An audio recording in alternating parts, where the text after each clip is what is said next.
Well, the moratorium is over, and the Daredevil TV rights are back with Marvel. What better way to commemorate this than to get officially halfway through my series? Let's do it. The episode opens with the immediate aftermath of the previous episode. Matt, who I'll now refer to as the Devil when discussing him in costume, standing above Vladimir, surrounded by cops. He is handcuffed, and they begin to take him away, discussing how they should deal with Vladimir. These cops are evidently dirty, on Fisk's payroll. Universe-wise, these cops have probably arrived first so they can quickly deal with any Russians that survived the blasts by putting bullets in them. This way they can avoid any potential leaks about Fisk's operation to honest cops, who we know exist, like Mahoney. So, why don't they kill the Devil as well? Well, allow me, your resident Daredevil and consistency fanatic, to attempt to explain. From what we've seen of Fisk's operation, killing someone needs to be staged in a way that looks believable for when questions are inevitably asked. And they've gotten away with it thus far, with Blake and Hoffman and the Russian who gave up Fisk's name, and the assassins in episode 1. The cops here also have orders specifically to kill Vladimir to ensure Fisk's takeover of his operations. The public at large does not know about the Devil aside from Karen, Foggy, and the girls from episode 1 at the docks. This episode is where the public become aware of him. The fact that there's surveillance footage of the Devil attacking the cops and escaping with Vladimir means they can frame the Devil as the instigator of the explosions, which they do, and also as a shooter of cops, with Blake and a few others later on. This shows they planned to frame him for the whole thing, and they were likely intending to kill him on sight and frame him afterwards. But the fact he escaped with Vladimir, while unfortunate and not as clean, it means they can control the ongoing narrative about who caused the explosions and who shot the cops.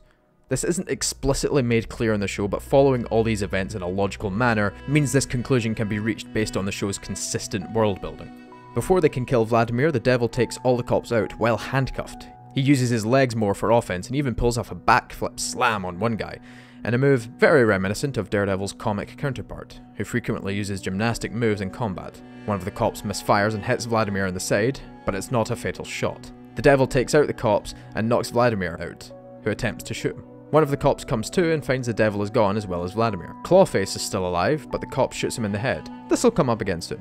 The cop then states over the radio that shots were fired and 2 perps have escaped on foot. Continuing on, Ben Urich is shown compiling a rundown of the events in Hell's Kitchen's criminal underworld, using playing cards, with the King at the top and some mentions of components like the Kid and Cutman and Vela's taxi where Claire was kidnapped. He's investigating everything he knows so far about the Hell's Kitchen crime syndicate, but he's interrupted by the commotion in the office. Ellison wants his reporters to go and investigate the explosions that just rocked the kitchen, and when Ellison reveals the locations, due to Ben's interest, it is said by Ben that all locations hit were Russian territory. Given Ben's prior knowledge of the New York crime syndicates, as established in his introduction, it is believable he would know this information, therefore he leaves to go and investigate personally. Fisk's cars are shown tailgating, as CinemaSins would point out. I know it seems on the nose, but a visually imposing image like this to show that it's a bunch of villains, I don't really mind. Shut up, CinemaSins. Wesley is shown to be disappointed over the phone. He states that the Devil was beating on Vladimir to get information about Fisk, but he stopped the police from killing him. Vladimir is now off the radar. They both put together points to help them understand the Devil in this situation. He wasn't trying to kill Vlad because he wouldn't have stopped the cops from doing so, and he was trying to get information about Fisk based on his actions with the Russians previously.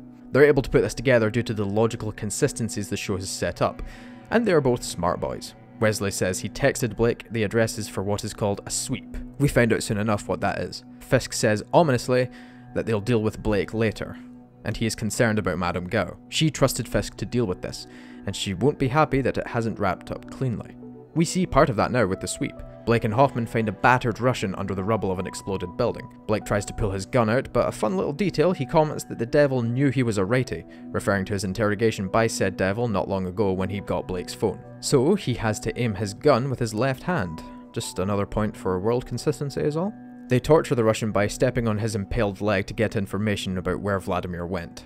They're sweeping to both finish Vladimir off and eliminate any semblance of a Russian threat. It's like a live-action recreation of the Red Scare, only the Russians in this show are trying to spread syphilis, not communism. Haha, human trafficking jokes. They don't get any information and thus they shoot the Russian in the head. Blake advises his officers to do the same with anyone else they find alive. This raises a couple questions. If a good cop were to take a second look at the bodies, wouldn't they be a little confused why some Russians have bullets in their heads? Wouldn't people hear the gunshots and see the police in the area and therefore have further questions raised? If I were to be harsh, I'd call this a convenience, as nobody comments on the gunshots and no questions are raised regarding the Russians who were shot. But if I'm being fair, the show has kind of set this messiness up. Fisk himself has admitted the takeover of the Russians has not gone cleanly. It was an overtly hostile takeover. And who's going to be stupid enough to enter a building that is in danger of collapsing to investigate, as this one clearly is? Blake and his dirty cops must have arrived first to deal with them before the rest of the force showed up, which includes honest cops. So if you want to be harsh, you could view this as convenient for them, but I judge it from the show's setup so far of the world and the criminal element. It seems believable that this wouldn't be questioned given what we know of the situation. And on that note, we may move on. The Devil is shown on the run with Vladimir over his shoulders. He finds an abandoned warehouse where they can hide out away from the public and police. They have dialogue where the Devil says he doesn't speak asshole. Edgy, probably a little bit racist to some people. Vlad says he knows the Devil killed Anatoly, to which the Devil says he didn't, and Vlad is being manipulated by Fisk. He says that though Vlad and his friends deserve to die, he doesn't kill people. Semyon? That guy he threw off the roof in Cutman? Yeah. But he was still breathing, wasn't he? He attempts to get Vladimir on his side, offering payback against Fisk, but Vlad ain't having it. He then goes unconscious, understandably so considering what he's had to put up with. Karen and Foggy have taken Mrs. Cardenas to the hospital after being hit by one of the explosions. They run into Claire, who we know can speak Spanish, and so she's able to converse with Cardenas in her language to calm her down. The fact that Foggy and Karen meet Claire is a little convenient, but they really don't have much dialogue together after this, so it's not really worth mentioning as contrived. It is then revealed that Foggy is wounded more severely than assumed, and so he is put on a bed as well. Once again, I reiterate, Foggy is exemplified as a force for good. Even when pretty badly injured, he made sure Miss Cardenas was dealt with, despite the injury he probably knew he had. Judging by the line of dialogue where he says it explains the pain he was feeling. Foggy is lawful good? I don't know, I'm not really well versed in that dead meme. Even though he's tempted by selfishness, he still puts himself in the firing line and is physically wounded here. Fogwell is good boy, he gets all the pats if he were dog. Clearly the explosions have rocked the city and its inhabitants. That's clear from the amount of people in the hospital. Claire's boss, the woman Yurik spoke to, mentions to Claire about an accident which Claire passes off as a very bad mistake, presumably an excuse for the injuries she has after being kidnapped by the Russians. And her statement about having made a mistake is both to cover her ass and refer to her relationship with Matt. They didn't really leave each other in the best of terms after she said she should stay away from him due to his unwillingness to stop his crusade. Immediately following this, Claire gets a call from Matt, so she's still unsure about him judging by her remark about having made a bad decision, but still decides to go through with the call. The dialogue between them is thick with conflict. Claire says Matt should call 911, but Matt states the police were the ones who shot the guy in question. Claire asks if she should come out to him, but Matt says he just wants a walkthrough to stabilize him. Claire says it's not as easy as it looks in the movies, but Matt doesn't go to the movies, on account of him being unable to see. Little remarks like this one and the awkwardly charming conversation with the estate agent in episode 1 illustrate the clever ways one can work a visual impairment into organic dialogue without it coming across as forced, as if to keep pointing out the disability. Little remarks like these remind the audience that Matt has a disability, but it's funny and endearing and shows he's willing to have a laugh about it. Plus with the estate agent, it probably helped him net some pity poontang. Matt then drops the Tsar bomb. It's Vladimir he's with. Claire is frustrated due to the fact that this was the name she heard while the Russians were beating on her. He's the leader, therefore he was likely the one who organized her kidnapping and assault. Matt argues that he understands her resentment, but what he knows could help bring Fisk down and stop others being attacked like she was. She decides to help, reaffirming her commitment to Matt's cause of helping Hell's Kitchen. Consistent characterization? Well, I never. Matt states that the bullet is still in Vladimir, commenting that it's still hot. He can probably smell it burning flesh inside Vladimir's body. Ugh.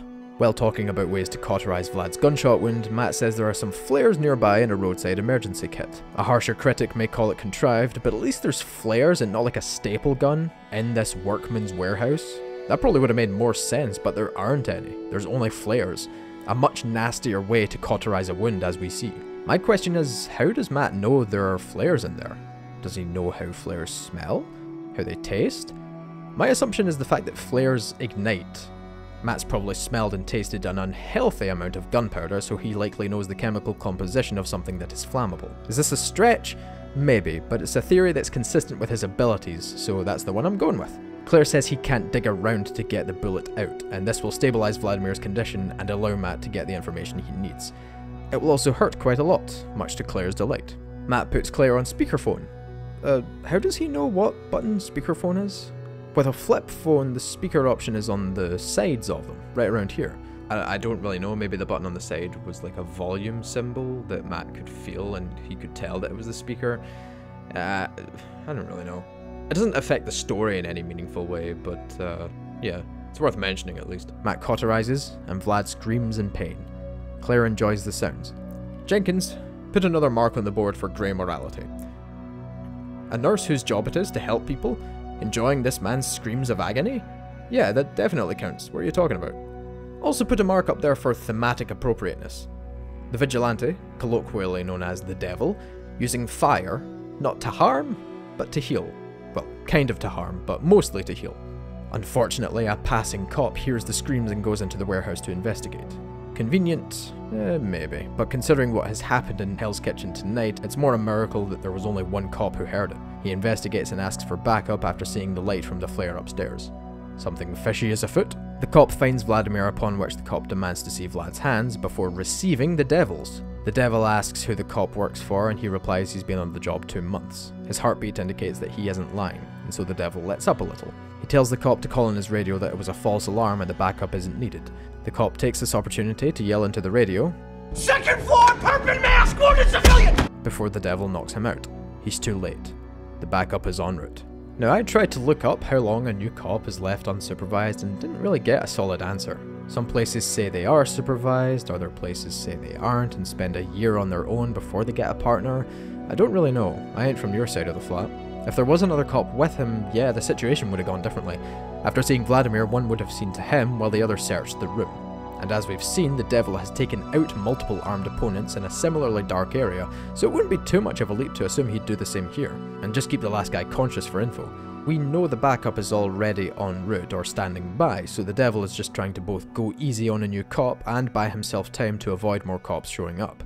He likely didn't have much of a choice. If he knocked the cop out straight away, the backup would have come anyway and he'd have looked like even more of an asshole. But giving this cop a chance to both save himself and buy him time to escape, or get information from Vladimir, was an equally risky option that had a chance of calling the cops away. So yeah, fairly logical given the situation.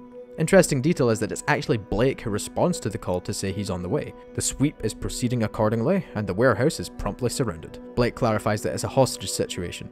He breaks down to Hoffman everything that tells him why he thinks Vlad and the Devil are inside the building, and his breakdown makes sense with the conclusion he reaches. This point really shows that the villains in this show are not just bad, scummy people, they are intelligent, as shown by Blake here. Smart, ruthless, this is a really intimidating empire, the total opposite of, say, the First Order. Fisk's criminal empire that operates in one city, on one planet, is scarier than a so-called intergalactic dictatorship headed up by a whiny ginger and Darth emo bitch? How? I'm sorry, it's because Daredevil Season 1 is just better thought out, has more interesting characters, and generally they knew what the plan was for the story. Right? Apparently that's just too much for Disney. Okay, rant tangent over. Actually, rangent over. I've now coined that phrase, you owe me royalties. Anyways, Urich shows up to the scene, curious as to why Blake and Hoffman are allowed out after they shot the Russian. When Urich comments about Sullivan in the building, Hoffman asks him how he knows that name. How long have I been doing this? It seems Urich's reputation precedes him. This is a throwaway line meant to establish that Ben's been doing this a long time, but the dialogue thus far has told us this. Not to mention the stories around Ben's office tell their own little story of an experienced investigative journalist. So it's a little more than a throwaway line, it's one that has backing from the story and dialogue. It would have been cool to see some of this, but ultimately Urich is a supporting character who's already been fleshed out a decent amount, so it's not imperative. Urich is told by Blake to stay back with a thinly veiled threat, and he agrees to do so. We're then back in Fisk's car, Wesley stating that the Devil is back and has attacked a cop in an abandoned building. Vlad is still with him, and Blake and Hoffman have secured the surrounding area. Fisk gives the order to storm the building, but Wesley states that there's a reporter at the scene. Fisk says to turn his head, presumably he thinks that this reporter is also on the payroll. But Wesley states after a pause that it's Ben Urich. His reputation precedes him even in a private conversation between Fisk and Wesley, even if they only know about him from the Union Allied article from episode 1.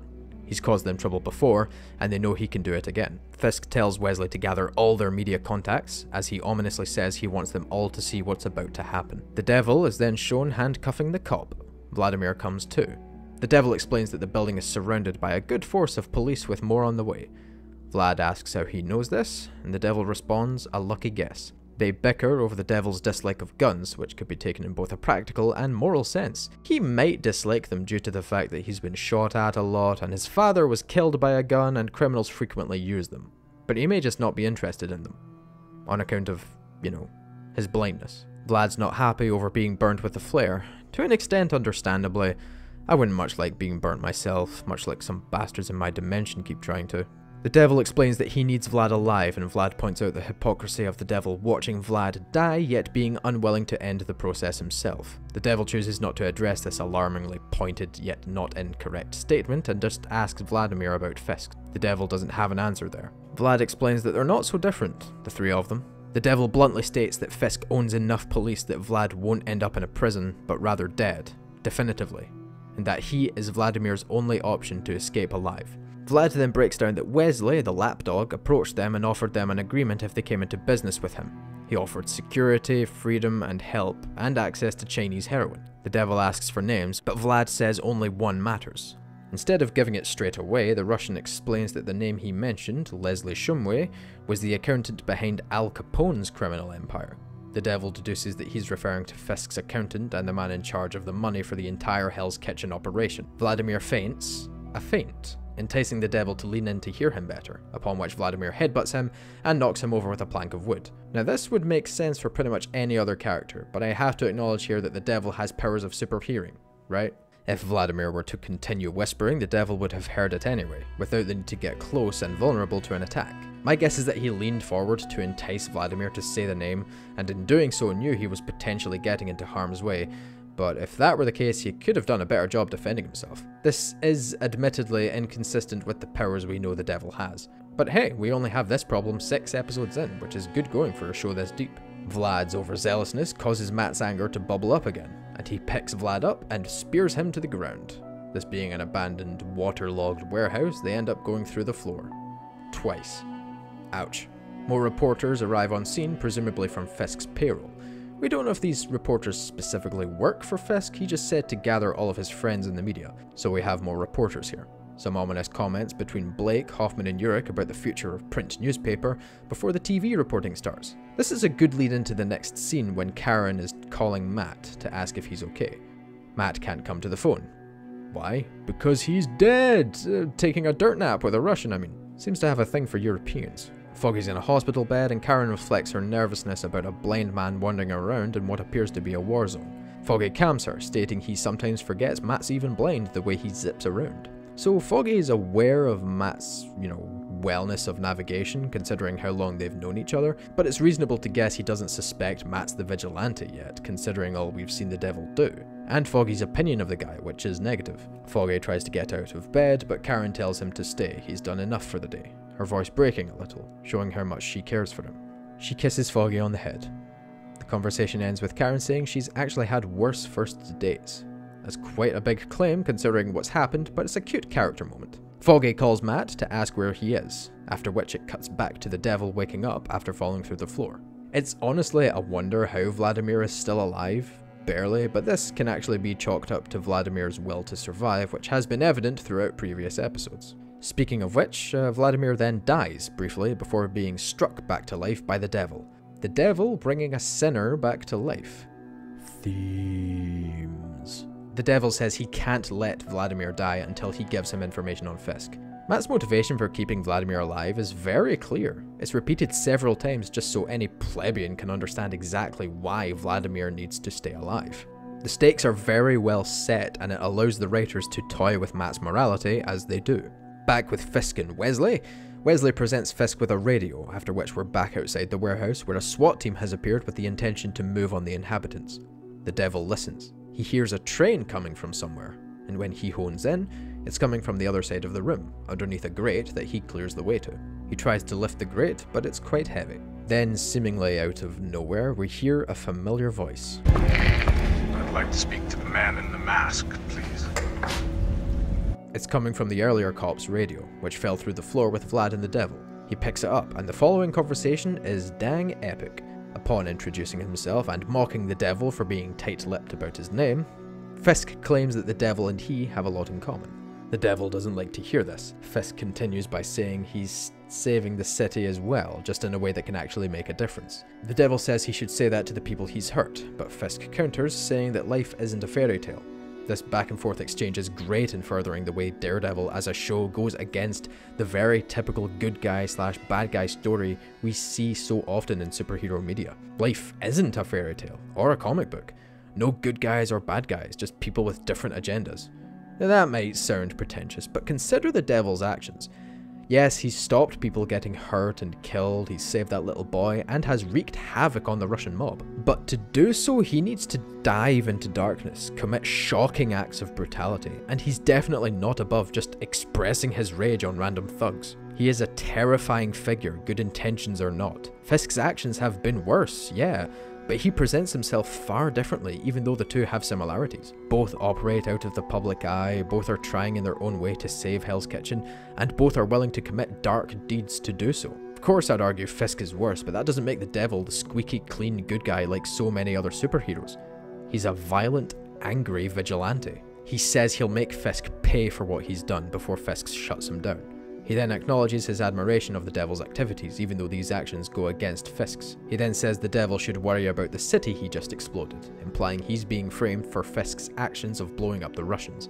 Fisk then breaks down exactly why people will believe it was the devil who blew those buildings up. He's a masked man, currently hiding from the cops with one officer hostage, and there's a known felon with him. The rest of it is logical. How Vladimir is a known felon to the cops is a bit murky, but the rest of Fisk's statement is likely enough to raise suspicions about the bomber's identity. Fisk asks the devil to kill Vladimir, trying to convince him on the basis that he enjoyed what he did to those women he was trafficking. The devil mentions that he now knows how important Vladimir is, to which Fisk rightfully points out he hasn't been given any information.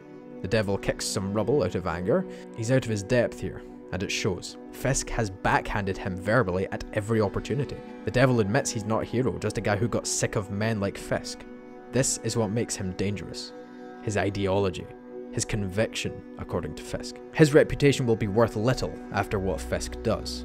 A sniper shoots at the cops, including Blake, allowing Fisk to frame the devil for the bombings and the shootings. It also allows him to punish Blake for the mistake of giving the devil his phone, something he implied he would do earlier.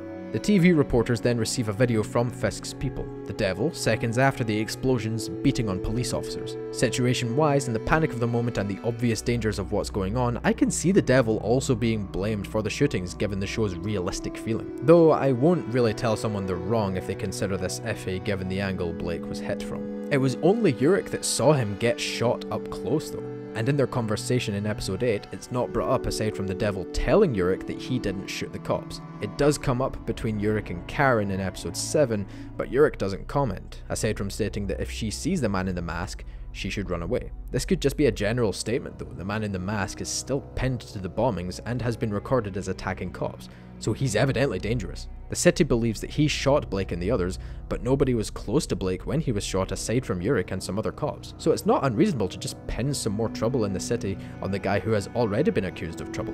The cops probably wouldn't say anything either, considering a lot of them are dirty. So they'd likely follow suit and pin the cop killing on the mad masked bomberman. Also, that's a squib hit. The fact that it's not CGI just makes it so much more impactful when Blake actually gets shot. Moving on, we're back at the hospital. Karen states that's the guy who saved her in episode 1. Karen doesn't believe he's capable of those incidents, and Foggy comments that guys in masks usually just have something to hide. I mean, yeah, Foggy, his identity. What else? I'm kidding, this is actually a decent setup for Foggy's future conflict with Matt after that situation unfolds. The devil keeps trying to open the grate, but he stops when he gets called by Claire, who's saying that he's being blamed for the shot cops. But it's all Fisk. The devil listens and realizes the SWAT are about to breach. He tells Claire that she was right in her attacks on Matt earlier and says if they don't talk again, that she'd take care of herself. He's cornered and recognizes the danger he's in. He tries again to lift the grate, but, inspired by the devil's conversations with Fisk and Claire, Vladimir helps with the grate. His will to go on really is the only thing keeping him alive, well, that and sheer mystical Russian strength. The SWAT breach and find the noob cop tied up. A SWAT officer states that Sullivan, the noob cop, is dead, much to Sullivan's alarm and confusion, before the SWAT officer plunges a knife into his neck. This is likely because they don't know how much he overheard while tied up. and would stop him asking questions about why the devil didn't kill him like he allegedly did with the cops. This is not clean, not the smoothest way to go about silencing someone, but it does allow them to continue to frame the devil as a murdering cop killer and diverge any questions towards their conduct. The devil and Vlad climb down the sewers, where Vlad starts to succumb to his injuries. The devil overhears the SWAT radios, which urges him to hurry up. They come across a locked door, and I want to comment on this scene here. When the SWAT radio sounds return, Vladimir's head turns, so he can hear the radios as well as the devil. But in the previous scene, his head didn't turn to the sound. This shows how much closer the SWAT team are in those few seconds, and it's just an interesting detail, small as it is. The devil throws Vladimir against the wall and engages the two officers, using very Daredevil-esque moves to dodge the gunfire. He takes them out, showing his resolve to survive is still strong. This isn't really hard to believe considering what we've seen him do over the past 5 episodes. The devil comments that they need to go now before he realizes there's another gun pointing at him. Vladimir has picked up one of the SWAT rifles and is aiming it at him. The devil states that there are 5 more officers en route and they don't have time for this, before Vladimir says that he's going to stay. The devil says that they can still make it, but Vlad admits that Fisk controls so much of Hell's Kitchen's legalities that it is impossible to bring him down, except for one way, which the devil knows. He contests that he isn't a killer, but in a badass line, Vladimir breaks it down for him. The moment you put on the mask, you got into cage with animals. Animals don't stop fighting. Not until one of them is dead. This won't stop.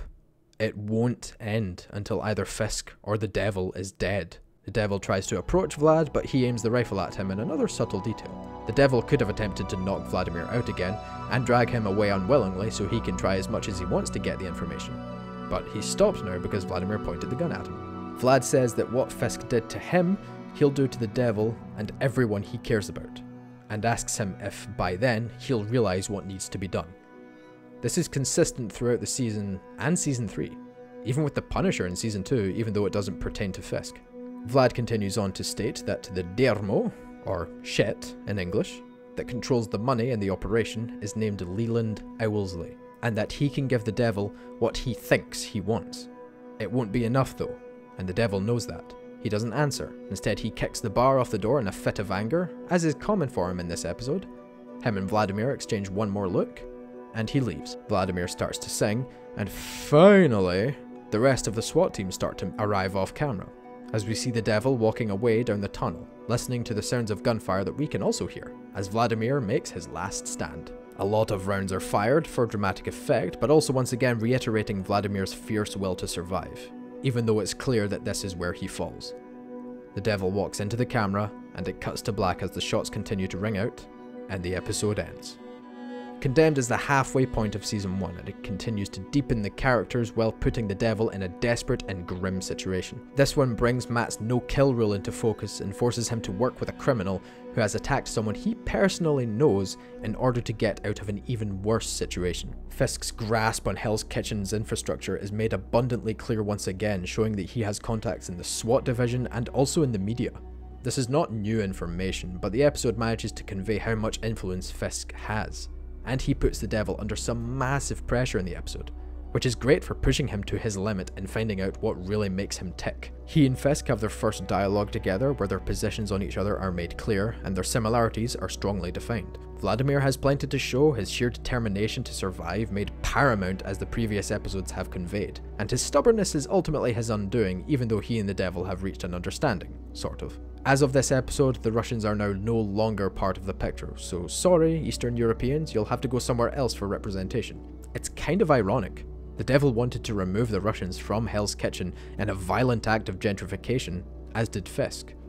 Their aim was similar, as were their methods, but Fisk did it in a less public manner. From this perception, any civilian on the street would logically attribute the devil, the vigilante, as the bad guy considering his violent activities, even though he's trying to remove the criminal element. But Fisk is trying to do the same, by seceding it into his own empire, but trying to remove it all the same. While strong, this episode has a few niggles to address, namely this scene in the warehouse, so let's break it down.